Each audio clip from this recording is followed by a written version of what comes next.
नमस्कार मित्रों, स्वागत है आपका हमारे चैनल की मुदंती में। मित्रों, ये हमारी बुक सीरीज मेलुआ के मृत्युंजय के अध्याय 2 पवित्र जीवन की भूमि का पहला भाग है। तो आइए शुरू करते हैं बिना किसी देरी के। कश्मीर का राज्यपाल चैनर ध्वज समस्त विश्व में यह प्रसारित करना चाहता था कि उसकी राजधानी में नीलकंठ प्रकट हुए थे, न कि तक्षशिला, करचप या लोथल के सीमांत नगरों में, बल्कि उसके अपने श्रीनगर में। किंतु मेलुआ की राजधानी अर्थात देवताओं के निवास स्थल देवगिरी से संदेशवाहक पक्षी ने तत्काल ही आगमन कर लिया था। आदेश अत्यंत ही स्पष्ट था। जब तक कि सम्राट नीलकंठ को स्वयं नहीं देख लेते, उनके आगमन के इस समाचार को गुप्त रखा जाए। चैनर ध्वज को आदेश मिला कि वो मार्गदर्शकों के साथ नीलकंठ को देवगिरी तक पहुंचवाने की कार्रवाई तत्काल करे। इसके साथ ही शिव को भी पौराणिक कथा सुनाने या बताने की आवश्यकता नहीं है। सम्राट नीलकंठ को उपयुक्त समय में इसके संबंध में बताएंगे। संदेश में ये शब्द कहे गए थे। शिव को इस यात्रा के बारे में बताने का सौभाग्य चैनर ध्वज को प्राप्त हुआ, किंतु शिव सहज अनुगामी मनोवृत्ति में नहीं था। जब से वो गवर्नर के आलीशान महल में विलासितापूर्ण निवास कर रहा था, तभी से वो अपने आसपास रहने वाले प्रत्येक मेलुआ वासी की इस अचानक भक्ति से हैरान था। और यह भी एक विचित्र बात थी कि श्रीनगर के मात्र अति विशिष्ट व्यक्तियों को ही उससे मिलने का सौभाग्य प्राप्त हो रहा था। हे प्रभु, हम लोग आपका हमारी राजधानी देवगिरी तक मार्गदर्शन करेंगे। वह यहाँ से लगभग 1 सप्ताह की दूरी पर स्थित है। चैनर ध्वज अपनी विशालकाय काया एवं मांसल शरीर को जितना झुका सकता था उतना झुकाते हुए बड़ी कठिनाई से बोला, जब तक मुझे कोई ये नहीं बताता कि आखिर क्या हो रहा है, मैं कहीं नहीं जा रहा। नीलकंठ की ये क्या पौराणिक कथा है? शिव ने क्रुद्ध होकर कहा। हे प्रभु, हम पर विश्वास रखें, आपको सच का पता शीघ्र ही चल जाएगा। जब आप देवगिरी पहुंचेंगे तो सम्राट स्वयं आपका इस सच से परिचय करवाएंगे। और मेरे कबीले वालों का क्या होगा? उन्हें यहीं कश्मीर में भूमि दी जाएगी। प्रभु, एक सुखमय जीवन जीने के लिए जिन संसाधनों की आवश्यकता होगी वे उन्हें प्रदान की जाएगी। क्या उन्हें बंधक बनाकर रखा जा रहा है? नहीं नहीं प्रभु, प्रकट रूप से थोड़े परेशान चैनर ध्वज ने कहा। वे आपके कबीले के हैं प्रभु। यदि मेरा बस चलता तो वे जीवन पर्यंत कुलीनों की भांति जीवन यापन करते, किंतु विधि व्यवस्था को तोड़ा नहीं जा सकता है, यहाँ तक कि आपके लिए भी नहीं। हम उन्हें वही दे सकते हैं जिनका उन्हें वादा किया गया है। प्रभु, समय के साथ यदि आप आवश्यक समझें तो इस देश के विधि विधानों में फेरबदल कर सकते हैं। उसके बाद हम उन्हें कहीं भी विस्थापित कर सकते हैं। कृपा करें प्रभु, नंदी ने प्रार्थना की। हम पर विश्वास रखें। आप संभवतः इसकी कल्पना भी नहीं कर सकते हैं कि आप मेलुआ के लिए कितने विशिष्ट हैं। हम लोग बहुत लंबे समय से आपकी प्रतीक्षा में थे। हमें आपकी सहायता की आवश्यकता है। कृपा कर सहायता करें। कुछ वर्षों पूर्व की एक अन्य निराशाजनक मनोक्षिप्त महिला की प्रार्थना की याद उसे सताने लगी, तो वह चुप्पी की आगोश में समा गया। तुम्हारा प्रारब्ध इन विशाल पर्वतों से भी विशाल है। ये सब बकवास है। मैं किसी भी प्रारब्ध का पात्र नहीं। यदि इन लोगों को मेरे पापों का पता होता तो ये तत्क्षण ही सब कुछ बंद कर देते।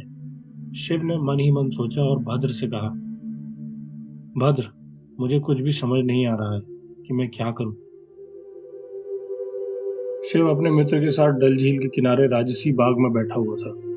उसका मित्र उसकी बगल में बैठकर बड़ी ही सावधानी से गांजे की चिलम को भर रहा था। जब भद्र जान फूंकने के लिए आग जलाने वाली तीली को चिलम के पास ले जा रहा था तो शिव ने अपना धैर्य खो दिया। ये तुम्हारे बोलने के लिए इशारा था बेवकूफ। नहीं, दरअसल ये मेरे लिए इशारा था कि मैं आपको चिलम दे दूं। शिव, तुम मुझे परामर्श क्यों नहीं देते? शिव ने व्यथित होकर पूछा। हम लोग अभी भी वही पुराने मित्र हैं जिन्होंने कभी भी बिना एक दूसरे के विचार विमर्श किए कोई काम नहीं किया। भद्र मुस्कुराया। नहीं, अब हम नहीं हैं। अब आप हमारे मुखिया हैं। कबीले वाले आपके निर्णयों के अनुसार जीवन जीते हैं और उनके लिए प्राण भी दे सकते हैं। ये किसी व्यक्ति के प्रभाव से भ्रष्ट नहीं किया जा सकता। हम लोग प्रकृति वालों की तरह नहीं हैं, जहां परिषद के सबसे मुखर वक्ता की बात उनके मुखिया को भी सुननी पड़ती है। हम गुणवालों के मध्य केवल हमारे प्रमुख की बुद्धिमत्ता ही सर्वोत्तम है। यही हमारी परंपरा रही है। शिव ने रोष में भौहें चढ़ाकर कहा, कुछ परंपराएं तोड़ी भी जा सकती हैं। भद्र ने चुप्पी साधे रखी। अपने हाथ आगे बढ़ाकर शिव ने झपटकर भद्र से चिलम ले ली। उसने एक गहरा कश लिया ताकि गांजे की दानशीलता का प्रभाव उसके शरीर पर हो सके। मैंने नीलकंठ की पौराणिक कथा के बारे में केवल एक पंक्ति सुनी है, भद्र ने कहा। ऐसा प्रतीत होता है कि मेलुआ बहुत गहरे संकट में है और केवल नीलकंठ ही उसे इस संकट से उबार सकते हैं। लेकिन मुझे ऐसा कोई संकट दिखाई नहीं पड़ता। सब कुछ तो बहुत अच्छी तरह चल रहा है। यदि वे सही में संकट देखना चाहते हैं तो इन्हें हमें अपने देश ले जाना चाहिए। भद्र हल्के से मुस्कुराया और बोला, लेकिन ये नीले गले वाली क्या बात है जिसके कारण इन्हें ऐसा विश्वास है कि आप इन्हें संकट से उबार सकते हैं? काश मुझे पता होता। ये लोग हमसे बहुत ही अधिक विकसित हैं और इसके बावजूद ये लोग मेरी पूजा कर रहे हैं जैसे कि मैं कोई भगवान हूँ, केवल इस धन्य नीले गले के कारण।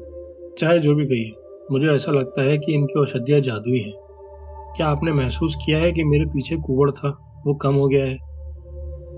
हाँ, ऐसा ही लगता है। इनके वैद्य सचमुच गुणी हैं। आपको पता है इनके वैद्यों को ब्राह्मण कहा जाता है, जैसे आयुर्वेदी? शिव ने भद्र को चिलम वापस देते हुए पूछा। हाँ, लेकिन ब्राह्मण केवल लोगों को रोगों से ही छुटकारा नहीं दिलाते। वे शिक्षक, वकील, पुजारी भी होते हैं। बल्कि यूं कहा जाए कि वे सभी प्रकार के बुद्धिजीवी व्यवसाय में होते हैं। प्रतिभावान लोग लगते हैं, नाक सिकोड़ते हुए शिव ने कहा। इतना ही नहीं, भद्र ने एक गहरा कश लेने के मध्य में कहा, इनके पास विशिष्टता की अवधारणा है और इसलिए ब्राह्मणों के अतिरिक्त एक ऐसा समूह है जिन्हें क्षत्रिय कहा जाता है, जो योद्धा और शासक होते हैं। यहाँ तक कि औरतें भी क्षत्रिय हो सकती हैं। क्या वाकई? ये लोग सेना में भी औरतों को रखने की अनुमति दे देते हैं? वैसे देखने पर क्षत्रिय औरतें कम ही दिखाई पड़ती हैं, लेकिन हाँ, ये लोग औरतों को भी सेना में रखने की अनुमति दे देते हैं। ओहो, इसलिए इसमें चकित होने वाली बात नहीं है कि ये लोग गहरे संकट में हैं। दोनों मित्र मेलुआ वासियों की इस विचित्र प्रथा पर दिल खोलकर हंसे। अपनी कहानी जारी करने से पहले भद्र ने एक और कश लिया और कहा, और उसके बाद आते हैं वैश्य, जो कारीगर, व्यापारी और उद्योग से जुड़े लोग रहते हैं।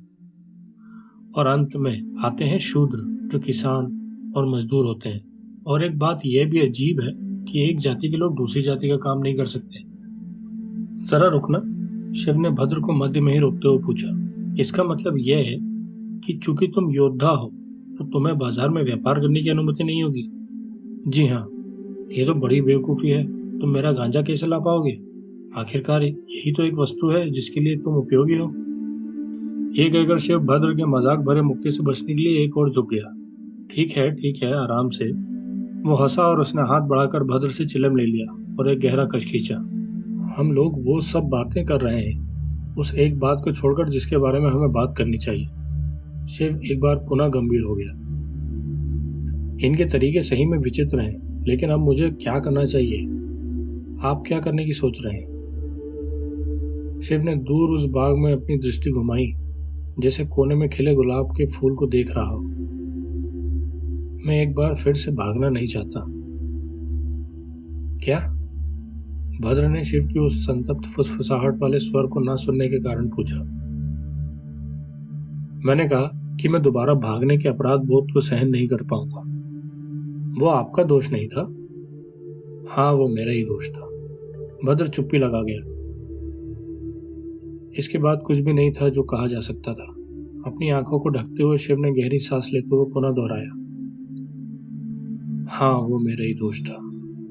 भद्र ने अपने मित्र के कंधे पर हाथ रखकर बड़ी ही नम्रता से दबाया ताकि वह दुखदायी क्षण निकल जाए। शिव ने अपना मुंह उसकी ओर घुमाकर पूछा, मैं सलाह मांग रहा हूं मेरे दोस्त, मुझे क्या करना चाहिए?